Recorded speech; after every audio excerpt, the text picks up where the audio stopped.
Pemirsa, proses pembersihan fasilitas pendidikan terus dipercepat pasca bencana banjir bandang dan tanah longsor di Kabupaten Aceh Tamiang. Ya, material lumpur dan puing masih memenuhi area sekolah, salah satunya di SMA Negeri 1 Karangbaru. Berikut kita simak laporan jurnalis Metro TV Tia Iskandar dan juru kamera Dani Wijayanto.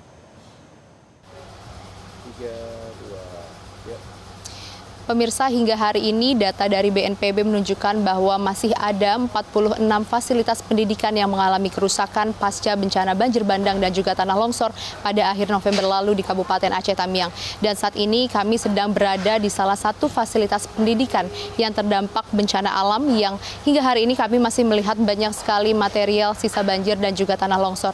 Kini kami berada di SMA Negeri 1 Karangbaru yang mana ini proses pemulihan masih terus dilakukan termasuk juga pembersihan oleh guru dan juga beberapa petugas. Dan untuk mengetahui keadaan lebih lanjut, kami akan mengajak berbincang. Di sini ada dengan Assalamualaikum Bu, bisa diperkenalkan dengan Ibu siapa dan ini prosesnya seperti apa Bu pembersihan? Waalaikumsalam warahmatullahi wabarakatuh. Saya Ayu Andriani, saat ini saya dipercaya untuk menjadi PLT Kepala SMA Negeri 1 Karangbaru. Ya. Bisa dilihat hari ini kami masih terus, mungkin ini minggu kedua, kami bersama-sama gotong royong dan alhamdulillah juga kami dibantu dengan relawan hati-hati baik yang membantu kami untuk pembersihan sekolah karena target kami adalah mempercepat proses pemulihan pendidikan agar kami bisa memberikan pelayanan pendidikan, proses belajar mengajar untuk anak-anak kami. Bu, saat ini proses pembersihan kan ini terus dilakukan ya. Dari pihak mana saja Bu yang sudah datang ke sini, mungkin juga membantu para guru untuk membersihkan sekolah? Ya, baik, alhamdulillah hari ini kita dibantu dengan Polri. Terima kasih untuk Polri membantu kami membenahi sekolah kami yang tinggi lumpurnya hampir mencapai 30 cm ya, sebetis bahkan selutut gitu. Jadi hari ini kita dibantu dengan Polri, juga sebelumnya ada Ikatan Guru Indonesia Wilayah Aceh dan juga ada Asar Humanity. Terima kasih. Dan dari teman-teman relawan, kita ingin bisa ada 5 atau 7 kelas saja. Ya, kita bisa lihat. Jadi kalau kondisi kelasnya seperti ini kan tidak memungkinkan ya. Jadi kita berharap hari ini kondisi kelasnya bisa kondusif, bisa kita gunakan untuk pelayanan pendidikan. Karena lumpurnya seperti ini bentuknya Mbak. Lumpurnya sangat pekat. Jadi kita untuk nginjak itu berat sekali untuk melangkah. Ya, pemirsa Metro TV bisa dilihat saat ini kami sedang mencoba memasuki salah satu ruangan kelas ya Bu, ini ruang kelas ya, yang hingga saat ini memang masih sangat terdampak.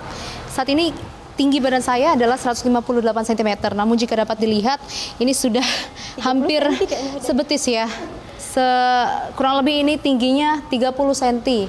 Dan saat ini lumpur masih menggenangi, baik dari lumpur yang basah maupun lumpur yang kering ya Bu.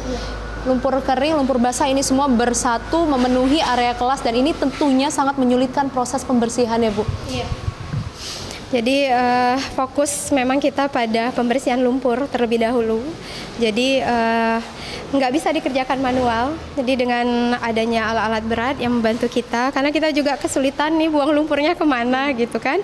Jadi insya Allah kalau memang kita bisa launching di tanggal 5, kita terapkan model double shift gitu. Jadi dalam seminggu anak bisa kita hadirkan ke sekolah dengan kelas yang bergantian gitu.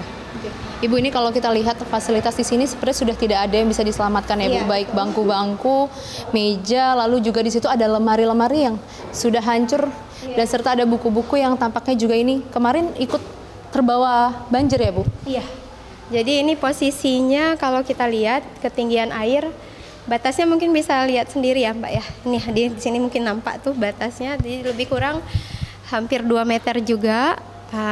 Jadi semuanya itu mengganggu untuk kenyamanan kita juga, memaksakan harus tetap menggunakan mobiler ini karena rata-rata bahan mobilernya dari serbuk kayu seperti ini bentuknya kan nggak bisa kita gunakan lagi ya Mbak ya gitu. Jadi untuk ini kita berharap Asal kelasnya sudah steril, walaupun mungkin mobilernya belum ada, yang penting anak hadir, happy sama kita, psikososialnya kita bangun kembali, mindset menuju masa depannya juga kita bangun kembali. Karena seperti yang prinsip saya bahwa ini bukan titik terendah kita ya anak-anakku, guru-guru juga, ini bukan titik terendah kita, warga Aceh Tamiang, tapi ini ilmu baru untuk kita, pengetahuan baru untuk kita, supaya kita bisa lebih safe untuk siaga bencana. Ya, Ibu, terima kasih atas waktu dan juga penjelasannya. Tentu kita berharap bahwa proses pemulihan ini dapat segera terwujud ya Bu, dan pendidikan dapat kembali dimulai di Kabupaten Aceh Tamiang. Dan pemirsa Metro TV, itulah tadi perbincangan kami dengan Kepala Sekolah SMA Negeri 1 Karangbaru, di mana jika kita lihat saat ini adalah ruang kelas yang seharusnya ini penuh dengan siswa-siswi yang datang ke sini untuk belajar, untuk menimba ilmu, dan juga untuk terus mengasah mimpi dan asa mereka. Namun kini semuanya hanya tinggal kenangan. Meskipun begitu, segala pihak dari guru, pemerintah, relawan ini terus bahu-membahu untuk segera dapat memulihkan, khususnya pada pendidikan yang memang saat ini sangat terdampak.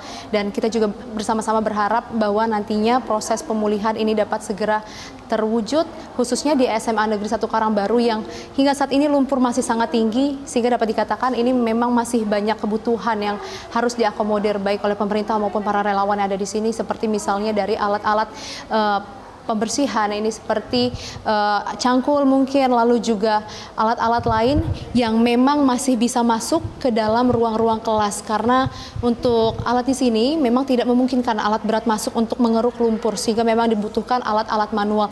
Dan selain itu juga tenaga pembersih ini masih sangat diperlukan bagi guru-guru untuk bersama-sama membersihkan daerah sekolah. Dan dengan demikian diharapkan nantinya sesuai target pada tanggal 5 Januari anak-anak dapat kembali bersekolah. Dari Kabupaten Aceh Tamiang, Tia Iskandar dan Wijayanto, Metro TV. Jelajahi cara baru mendapatkan informasi. Download Metro TV Extend sekarang.